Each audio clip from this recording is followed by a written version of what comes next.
বিয়েতে জামাই থালা খাইতে যদি আমনে না লয় তাই আমার মতো এইরকমই জামাইরে হালাই থিয়ে শহরের অলিগলি ঘুরে ঘুরে জামাই দিয়ে ভালো ভালো খাওয়ান খাইবেন বুঝছেন। ব্যাপারটা আমার দ্বারা সাধারণ মনে হইলো এই যে অদ্ভুত কিছু পাবলিক এমন ভাবে চাইয়ে চাইয়ে দেখতে আছে মনে করছে যে বউ মন হয় জামাই হালাই থিয়ে বিয়ে বাড়িতে ফলাই চলে আইছে। আমনে গো চাওয়ার দিয়ে আমার কোনো কিছু যায় আয় না, আমনে গো চাওয়ার দিয়ে কি আমার আর ফ্যাট বাড়বে? আমরা তো জানেনি তার নিশে আপু মঙ্গল গ্রহে গেল হেনে দরকার হইলে 2 দিন আগে দিয়ে খাওয়ান ফাটাই দেবে আগে হেপর তার নিশে আপু হেনে যাইবে। হ্যাঁ আমনে কথা খাওয়াই না, আমি কিনলে শাড়ি খুবিটা শহরের অলিগলিতে করতে আছে। আরে ভাই কি দেয় পরানটা তাছে আমাই তো এত হেললে কি আমি খাওয়া দাওয়া করবো না, হেললে গিয়ে বাইরেই পড়ছে তো শহরের সব জায়গা ঘুরে ফিরে ফুল প্যাট খাইয়ে লই বাড়ি যাবো। হ্যাঁ যাহার এখন যাবো আপনি এত খাইও আপনি মোটা না, এই দুটো সিক্রেট প্রোডাক্ট, একটা হচ্ছে ওয়েট লস আমার হাতে যেটা আমার লাগবে না কারণ আমার শরীরে এমনি মাংস অত বেশি নাই, আর এই হয়েছে বেলি ফ্যাট লস যেটা আমার দরকার। সবসময় দেখবেন যে আমার পেটটা একেবারে চিউন, এত খাওয়ার পরও চিউন। এই বেলি ফ্যাট লস যে প্রোডাক্টটা এটা রাত্রবেলা ঘুমানোর আধা ঘন্টা আগে এরকম ভিজিয়ে রাখুন, ভিজিয়ে রাখলে তারপর দেখবেন লোদ লোদ হয়ে গেছে যেটা আমি নিছি আর কি স্বর্ণার সব দিয়া, তো ভিজেই থাকার আধা ঘন্টা পরে এরকম দেখবেন লোদ লোদ হয়ে গেছে সুন্দর মতো। এইবার খাইয়ে পুরো ঠুস করে ঘুমাই পড়বেন, তাহলে দেখবেন পেটটা একদম স্লিম থাকবে। আর চাইলে কিন্তু ওয়েট লস প্রোডাক্ট আছে সেটাও আপনারা কিন্তু নিতে পারেন।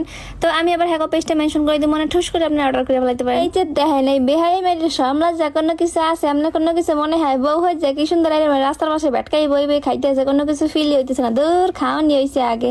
আর কথা হইলো আমি বরিশালের ভিলেজ পার্কে আমু বেকান বাইটের খাওয়ান খামু না হাইয়ে কামনে আয় হ্যাগো যেই পরিমাণে অফার হাইয়ে দেখলে আমার জিভটা লেওলা করে। কথা কইলো হ্যাগো অফার হাইয়ে ভাগে পাওয়া যায় না, কারণটা হইলো হ্যাগো যে পরিমাণে সেল হয়ে যেতে হেন কি পরিমাণে কতগুলো অর্ডার দিতে আছে এর লেগে হ্যাগো খাওয়ানোই ভাগে পাওয়া যায় না, কিন্তু ঠিক সময় আইলে কিন্তু অবশ্যই হ্যাগো খাওয়ান ভাগে পাইবেন। এত কমটা হয় এই হস্তার দিনে বসতে বেকান বাইট ছাড়া কোনো জায়গা মনে হয় না পাইবেন। তো প্লেটার আমি কতক্ষণ খারাই থেকে কেকও কিন্তু পাইয়ে গেছি সুন্দর মধ্যে, যেগুলোর মধ্যে আসলো না আসো চিকেন ফ্রাই এই আসলে একটা বার্গার। ওরে বাবা বাবা যায় এইগুলা অনেকে আবার কইবে আপু আপনি এত খান কেমনে? আরে ভাই খাওন খাইতে কইল লাগে মন পকেটে টাকা লইয়ে গড়লি মনটা থাই না, মন দিয়ে আপনি খাইতে পারবেন বুঝছেন। আর আপনারা কি মনে করছেন ক্যামেরার ওই পাশে আমার ভাই আছে না, হেতে সুন্দর মতো ঠুস করে দিয়ে দিব কাপ করে খাইয়ে লাইবে। আর আপনারা যারা পুরা ভাইয়ের আছেন তারা মেনশন করেন এমন কোন বান্ধবী আছে কিনা যারা ধরেন বিয়ের দিনও জামাইরে হালাই থুয়ে এরকম খাওন খাইতে বাড়াইতে পারবে। ভালো লাগলে কিন্তু অবশ্যই শেয়ার করবেন আর উপরে ঠুস করে লিখে দেবেন যে এইটা আমি পার্কে যতই খাই না কেন বিয়ে বিয়ে ফিলাইতে আসলো না, যে এই না এই জায়গায় আইলাম একেবারে পুরা বিয়ে আমার হাজার লাগে বিয়ে বিয়ে ফিল। আমি যদি আপনাকে না কইতাম যে কোনো রেস্টুরেন্ট তাহলে আপনারা বুঝতেনই না যে কোনো রেস্টুরেন্ট, মনে করতেন যে আমার বিয়ে বাড়ি কি সুন্দর জাকানাকা বাত্তি জ্বলে আহা হা। আপনি যদি বিয়ে খাইতে মনে চায় তাই তখন হাজে খুঁজে এই জায়গা চলে যাবেন, কয়েকখান ছবি তুলবেন আর পোস্ট দেবেন, কইবেন যে আমি বিয়ে খাইতে চলে আইছি। কেউ ভুলেও অবিশ্বাস করতে পারবে না যে আপনি বিয়ে বাড়ি আর নাই, যেই পরিমাণে জাকানাকা বাত্তি। এই যে দেখেন আমি কি সুন্দর ঘুরতে আছি আর আমার পিছনে আর একজন ক্যামেরাম্যান। বাহ ও হ্যাঁ এগুলো কিন্তু একটা রেস্টুরেন্ট, আবার ভাববেন না সত্যি সত্যি মোর বিয়ে বাড়ি আর কি। রেস্টুরেন্ট হইলো ইয়েল ফুডি, যেটা একবারে বরিশালের প্রাণ কেন্দ্র, যেটা হইলো বিবির পুষ্কুনির পার এই জায়গায় ইয়েল ফুডি। এটা না আসলে এমন কেউ নাই।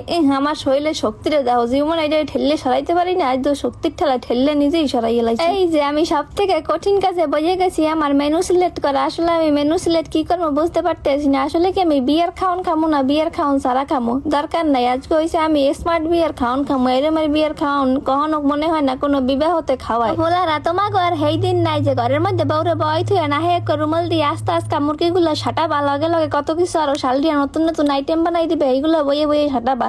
আজকাল যদি বউ দাঁড়ে লইয়ে না খাও তাহলে বসবা বউ তোমার হালাই থুয়ে যায় এইরকমই সুন্দর মতো বইয়ে বইয়ে খাইবে, আর তুমি মনে বইয়ে বইয়ে আমার মুরগির হাড্ডি যাবো। তোকে খাওয়ান আমার এই পড়ছে এক কইছে আমার পছন্দের খাওয়ান পাস্তা, আর কইলে দোসা আর কি বরিশালে বাসাতে কয় চড়া পিঠা। এলফুরির দোসা আমি আগেও খাইছি, কিন্তু আজ কথা রয়েছে আজ এলফুরির দোসারা একটু মনে হয় যে আগে বাজ্যেত হয়েছে, কারণ হ্যাগো হয়েছে দোসার এত পরিমাণে সেল হেল লেগে মনে হয় আগে বাজ্যেত হয়েছে একটু ঠান্ডা হয়ে গেছে। তো হেল লেগে আমি হেগ্য তুই গরম গরম চিকেন ফ্রাইড দিকে নজর দিলাম। আমার কথা কইলো সত্যি কথা হইলো কি সবই হয়েছে আমার সোয়ের খিদা বুঝে না। এখান দিয়ে ধরেন একটা চিকেন আছে হেগরে কামড় দিয়ে থুই দিম, এবার আমার বাইরে গুতাম ভাই খা ও ভাই খা, যে মন লাগে একদিন যাইবে হে বসবে যে খাওন লাগে কি পরিমাণে জ্বালানটা জ্বালাই। এই যে সব আমার একের পর এক সব বাইর পেটের মধ্যে যাইতে আছে। খাওনের মন তো আছে কিন্তু ফ্যাটটা নাই, সমস্যা কি একটু খাইয়ে না খাইতে পারলে সব আমার সিকনা সাকনা বাইর পেটের মধ্যে আমি ঢুকাইতে থাকি। পাস্তাটা প্রথমবার ঠান্ডা হয়ে গেছে, অন্য খাওয়ান খাইতে খাইতে পরের বার আবার কইলাম গরম দিয়ে দেন, কি জ্বালানটা যে জ্বালাইতে পারি। কোনখানে বইয়ে জানি মোর জামাইটাই লড়াইতে আছে। ওরে আল্লাহ এরমের বউ লইয়া আমি জীবনটারে সংসারটারে আমি কেমনে কাটাবো? এত ভয় পাওয়ার মতো কিছু নেই, আমার মতো মাইয়ে পাওয়া তোমার 7 জনমের কপাল বুঝছো। মই মোর মায়েরে কই যখন মরে কয় যে তুই অনেক জ্বালাও, আরে মা হনো বিলিয়ন মাইয়ে থাকলে হেরা একটু বেশি জ্বালায়, কারণ হ্যাঁ মাথায় হারাদিন উদ্ভুত চিন্তা ঘুরে থাকে, তো হেই লেগে আর কি। তো আজ করে ভিডিও খাইলেই চলে আসে আর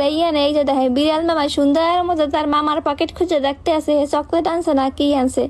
ভিডিও ভালো লাগলে কিন্তু অবশ্যই শেয়ার করবেন। আজকের মতো আর কি কমু, সবাই ভালো থাকবেন, আল্লাহ হাফেজ। আর আমার মতো চাইলে আপনিও বিয়ে বাড়িতে বাইক জামাই এই রুমের থুইয়া অলি গলিতে ঘুরে ঘুরে খাইবেন আর মানুষের দেখাইবেন, বুঝছেন? টাটা।